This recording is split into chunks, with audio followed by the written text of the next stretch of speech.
क्या आपको कभी ऐसा महसूस हुआ है कि मन बेचैन है? रात को नींद नहीं आती, दिन में भी कोई काम अच्छा नहीं लगता। कभी कभी छोटी छोटी बातें भी दिल और दिमाग को परेशान कर देती हैं। हम सबकी जिंदगी में ऐसे पल जरूर आते हैं जब लगता है काश मेरा मन थोड़ा शांत हो जाए तो सब आसान हो जाए। आज के इस वीडियो में हम जानेंगे कि मन को शांत कैसे किया जा सकता है। हम आपको सिर्फ उपाय नहीं बताएंगे, बल्कि एक ऐसी कहानी सुनाएंगे जिसमें आप खुद को देख पाएंगे। यह कहानी है संघर्ष, उम्मीद और आत्म शांति की। अगर आप भी अपने मन की उलझनों से छुटकारा पाना चाहते हैं तो यह वीडियो आपके लिए है। तो चलिए जानते हैं मन को शांत करने का रहस्य, एक साधारण इंसान की असाधारण यात्रा के साथ। वीडियो को अंत तक जरूर देखें, क्योंकि आखिर में आपको मिलेगा एक ऐसा सूत्र जो आपके जीवन को बदल सकता है। मनुष्य का मन बहुत संवेदनशील और जटिल होता है। जीवन में जब भी कोई समस्या आती है, सबसे पहले मन ही प्रभावित होता है। एक साधारण व्यक्ति, चाहे वह युवा हो, गृहिणी हो या वृद्ध, जब बार बार असफलताओं, पारिवारिक तनाव या आर्थिक समस्याओं का सामना करता है तो उसका मन अशांत हो उठता है। यह अशांति धीरे धीरे चिंता, डर और निराशा में बदल जाती है। कई बार यह स्थिति इतनी गंभीर हो जाती है कि व्यक्ति को लगता है जैसे वह अकेला है, उसकी बातें कोई समझ नहीं सकता और उसका भविष्य अंधकारमय है। मन की अशांति का मुख्य कारण है अपेक्षाएं और असफलताएं। जब व्यक्ति अपने जीवन में कुछ पाना चाहता है लेकिन बार बार उसे असफलता मिलती है तो उसका आत्मविश्वास डगमगाने लगता है। परिवार की जिम्मेदारियां, समाज का दबाव और खुद के सपनों का बोझ मन को और भी बेचैन बना देता है। कई बार आर्थिक तंगी, नौकरी न मिलना या किसी अपने का साथ छूट जाना भी मन को गहरे तक झकझोर देता है। ऐसे समय में व्यक्ति के भीतर नकारात्मक विचारों का जाल फैलने लगता है। क्या मैं कभी सफल हो पाऊंगा? क्या मेरा जीवन कभी बदल पाएगा? ऐसे सवाल मन को और अधिक अशांत कर देते हैं। युवाओं में यह समस्या और भी गहरी हो जाती है। समाज में मानसिक स्वास्थ्य को लेकर जो भ्रांतियां और संकोच हैं, वे समस्या को और बढ़ा देते हैं। कई बार युवा अपनी परेशानी किसी से बांट नहीं पाते, डरते हैं कि लोग क्या सोचेंगे या उन्हें कमजोर समझेंगे। यही कारण है कि मन की अशांति धीरे धीरे अवसाद, अकेलापन और आत्मसंदेह में बदल सकती है। मन की अशांति का असर केवल सोच तक सीमित नहीं रहता, बल्कि यह व्यक्ति के व्यवहार, रिश्तों और स्वास्थ्य पर भी पड़ता है। नींद न आना, चिड़चिड़ापन, किसी काम में मन न लगना, ये सब लक्षण हैं कि मन भीतर से परेशान है। ऐसे में सबसे जरूरी है कि व्यक्ति अपनी समस्या को पहचाने, उसे स्वीकार करे और समाधान की ओर कदम बढ़ाए। जब तक मन की अशांति का कारण नहीं समझा जाएगा, तब तक शांति की तलाश अधूरी ही रहेगी। धार्मिक पृष्ठभूमि किसी भी कहानी को गहराई और आध्यात्मिकता से भर देती है। जब मन अशांत होता है तो अक्सर व्यक्ति शांति की तलाश में किसी पवित्र स्थल की ओर आकर्षित होता है। भारत में ऐसे अनेक स्थान हैं, मंदिर, आश्रम, नदी के किनारे या गांव के शांत कोने, जहां मन को ठहराव और सुकून मिलता है।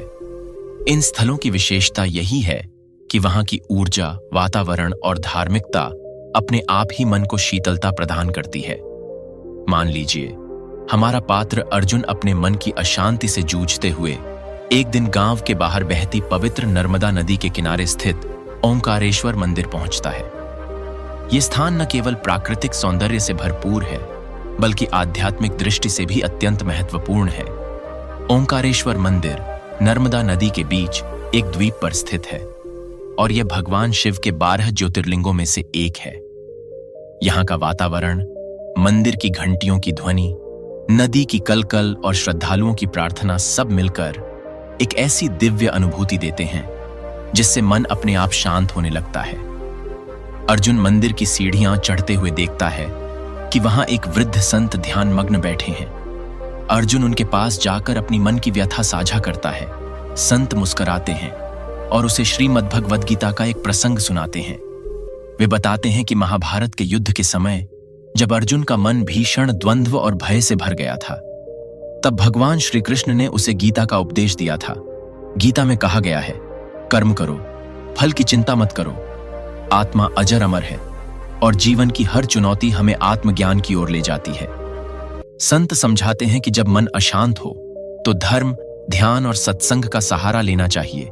यही मार्ग हमें भीतर से मजबूत बनाता है। संत एक प्रेरक प्रसंग भी सुनाते हैं। एक बार एक हाथी सड़क पर जा रहा था। उसके पीछे कुछ कुत्ते भौंकने लगे, लेकिन हाथी अपनी मस्ती में चलता रहा। जीवन में भी जब परेशानियां या आलोचनाएं आएं, तो हमें हाथी की तरह अपने मार्ग पर अडिग रहना चाहिए। यह प्रसंग अर्जुन के मन को गहराई से छू जाता है। उसे महसूस होता है कि धार्मिक स्थल, संतों का मार्गदर्शन और शास्त्रों की शिक्षा मन को स्थिरता और नई दृष्टि देते हैं। यहां से अर्जुन की यात्रा केवल बाहरी नहीं, बल्कि आंतरिक भी शुरू होती है, जहां वह धर्म, साधना और आत्मज्ञान के मार्ग पर आगे बढ़ता है। मन की अशांति आज के समय में एक आम समस्या बन गई है, लेकिन हमारी प्राचीन परंपराओं और ज्ञान में इसके अनेक समाधान छिपे हैं। मन को शांत करने के लिए सबसे प्रभावशाली उपायों में ध्यान और साधना का विशेष महत्व है। जब कोई व्यक्ति नियमित रूप से ध्यान करता है, तो वह अपने विचारों से थोड़ी दूरी बना लेता है। यह दूरी ही मन को शांति देती है। प्रतिदिन सुबह शाम 15 से 20 मिनट का ध्यान मन को एकाग्र और स्थिर बनाता है। इसके साथ ही प्रार्थना और मंत्र जाप भी मन को सकारात्मक ऊर्जा से भर देते हैं। AUM का उच्चारण या गायत्री मंत्र का जाप मन के भीतर एक अलग तरह की शांति का संचार करता है। योग भी मन और शरीर के बीच संतुलन स्थापित करने का एक शक्तिशाली माध्यम है। प्राणायाम, विशेष रूप से अनुलोम विलोम और भ्रामरी, तनाव को कम करने और मन को शांत करने में अत्यंत सहायक होते हैं। धार्मिक अनुष्ठान भी मन को शांति देने के प्राचीन और प्रमाणित तरीके हैं। नियमित पूजा अर्चना से मन में श्रद्धा और विश्वास बढ़ता है, जो मानसिक शांति का आधार है। हवन की सुगंध और मंत्रोच्चार से वातावरण शुद्ध होता है और मन पर सकारात्मक प्रभाव पड़ता है। कीर्तन और भजन में डूबना मन को एक अलौकिक आनंद की अनुभूति देता है।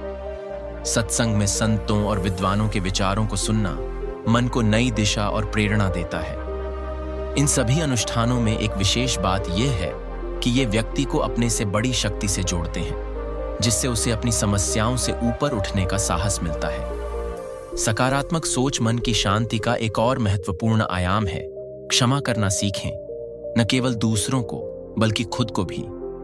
जब हम किसी को क्षमा करते हैं, तो वास्तव में हम अपने ही मन से बोझ हटाते हैं। संतोष की भावना विकसित करें, जो है उसमें खुश रहना सीखें।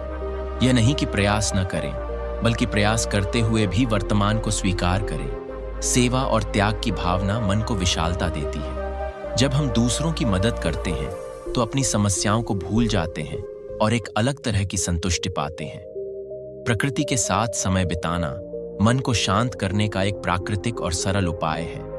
आधुनिक विज्ञान भी इस बात की पुष्टि करता है कि प्रकृति के बीच रहने से तनाव हार्मोन कम होते हैं और मन शांत होता है। सुबह की ताजी हवा में टहलना, पेड़ों के बीच बैठना या चिड़ियों की चहचहाहट सुनना, ये सब मन को तुरंत राहत देते हैं। वृक्षारोपण न केवल पर्यावरण के लिए अच्छा है, बल्कि यह एक तरह की साधना भी है, जिससे धैर्य और प्रेम की भावना विकसित होती है। नदी में स्नान करना भारतीय संस्कृति में विशेष महत्व रखता है। यह शरीर के साथ साथ मन को भी शुद्ध करता है। अर्जुन की मन की बेचैनी और अशांति दिन ब दिन बढ़ती जा रही थी। वह जितना भी प्रयास करता, मन को शांति नहीं मिलती थी। कई बार वह ध्यान करने की कोशिश करता, मंत्र जाप करता, लेकिन मन की व्याकुलता कम नहीं होती थी। उसके सामने हर रास्ता धुंधला सा लगने लगा था। घर के लोग उसकी चिंता करते, पर अर्जुन खुद को अकेला महसूस करता। उसकी निराशा तब चरम पर पहुंच गई जब एक दिन उसने सोचा, क्या मैं कभी अपने मन को शांत कर पाऊंगा? क्या मैं इस बेचैनी से कभी मुक्त हो पाऊंगा? इसी कठिन समय में गांव के एक प्रसिद्ध संत स्वामी ज्ञानेश्वर महाराज के आश्रम में एक सत्संग का आयोजन हुआ। अर्जुन ने मन की शांति की तलाश में वहां जाने का निश्चय किया। सत्संग में स्वामी जी ने कहा, मन की शांति बाहर नहीं, भीतर है। जब तक हम अपने मन की गहराई में नहीं उतरेंगे, तब तक शांति का अनुभव नहीं कर पाएंगे। ध्यान, भक्ति और सही मार्गदर्शन से ही मन शांत होता है। स्वामी जी ने अर्जुन को समझाया कि मन की अशांति का कारण हमारे विचारों की अनियंत्रित गति है। उन्होंने अर्जुन को नियमित ध्यान, सरल जीवन और सकारात्मक सोच अपनाने की सलाह दी। साथ ही उन्होंने भगवद गीता के श्लोकों का उल्लेख करते हुए बताया कि कर्म करते रहो, फल की चिंता मत करो। यह उपदेश अर्जुन के दिल को छू गया। अर्जुन ने संत के बताए मार्ग पर चलना शुरू किया। उसने रोजाना ध्यान करना शुरू किया, मंत्र जाप किया और अपने विचारों को नियंत्रित करने की कोशिश की। शुरुआत में कठिनाइयां आईं, मन फिर भी विचलित होता रहा, लेकिन उसने हार नहीं मानी। धीरे धीरे उसकी बेचैनी कम होने लगी, मन में एक अजीब सी शांति घर करने लगी। वह अब अपने जीवन की छोटी छोटी खुशियों को महसूस करने लगा। इस परिवर्तन के साथ अर्जुन ने जाना कि मन की शांति पाने के लिए धैर्य, विश्वास और सही मार्गदर्शन बहुत जरूरी है। जीवन की परेशानियां चाहे जितनी भी हों, अगर मन शांत रहेगा तो हर समस्या का समाधान मिल जाएगा। मन चंगा तो कठौती में गंगा। यह कहावत संत रविदास जी की प्रसिद्ध उक्ति है, जिसका अर्थ है कि अगर मन शुद्ध और साफ होगा तो साधारण से साधारण वस्तु भी पवित्र लगने लगेगी। जैसे एक साधारण कठौती, छोटा पात्र में रखा पानी भी गंगा जल जैसा पवित्र हो जाता है। यह श्लोक हमें यह सिखाता है कि बाहरी चीजों से ज्यादा महत्वपूर्ण हमारे मन की शुद्धता है। जब मन शुद्ध होगा तो जीवन के हर कार्य में पवित्रता और शांति का अनुभव होगा। योग चित्त वृत्ति निरोध। यह पतंजलि योग सूत्र का प्रसिद्ध श्लोक है, जिसका अर्थ है, योग का अर्थ है मन की सभी व्याकुलताओं और विचारों को रोकना। जब मन की वृत्तियां, चिंताएं, विचार शांत हो जाती हैं, तभी योग की स्थिति प्राप्त होती है। यह श्लोक मन को नियंत्रित करने और शांति पाने का मार्ग बताता है। ध्यान और योग के माध्यम से हम अपने मन को स्थिर और शांत कर सकते हैं। इन श्लोकों और कहावतों को कहानी के उपयुक्त स्थानों पर शामिल करने से न केवल कहानी का आध्यात्मिक स्वर बढ़ेगा, बल्कि पाठकों या श्रोताओं को भी गहरा संदेश मिलेगा। उदाहरण के लिए, जब पात्र अपने मन की अशांति से जूझ रहा हो, तब मन चंगा तो कठौती में गंगा का उल्लेख उसकी मन स्थिति को समझाने में मदद करेगा। और जब वह ध्यान या योग की साधना करता हो, तब योग चित्त वृत्ति निरोध का श्लोक उसकी प्रगति का परिचायक बनेगा। दोस्तों, हर इंसान की जिंदगी में कभी न कभी ऐसा वक्त आता है जब मन अशांत हो जाता है, लेकिन याद रखिए, हर अंधेरी रात के बाद एक नई सुबह जरूर आती है। अगर आप अपने मन को समझेंगे, उसे समय देंगे और सही राह चुनेंगे, तो शांति और खुशियां आपके कदम जरूर चूमेंगी। जो भी मुश्किलें हैं वे स्थायी नहीं हैं। आपका हौसला, आपकी सोच और आपका विश्वास हर समस्या को हल कर सकता है। आज से ही अपनी जिंदगी में छोटे छोटे बदलाव लाएं, ध्यान करें, सकारात्मक सोचें और सबसे जरूरी, खुद पर भरोसा रखें। मन की शांति ही सच्ची सफलता है। अगर आपको हमारी यह कहानी पसंद आई हो तो इसे लाइक जरूर करें, अपने दोस्तों और परिवार के साथ शेयर करें और ऐसे ही प्रेरणादायक वीडियो देखने के लिए हमारे चैनल को सब्सक्राइब करना न भूलें। आपके जीवन में हमेशा शांति और खुशहाली बनी रहे, इसी शुभकामना के साथ मिलते हैं अगले वीडियो में एक नई कहानी और नई प्रेरणा के साथ। धन्यवाद।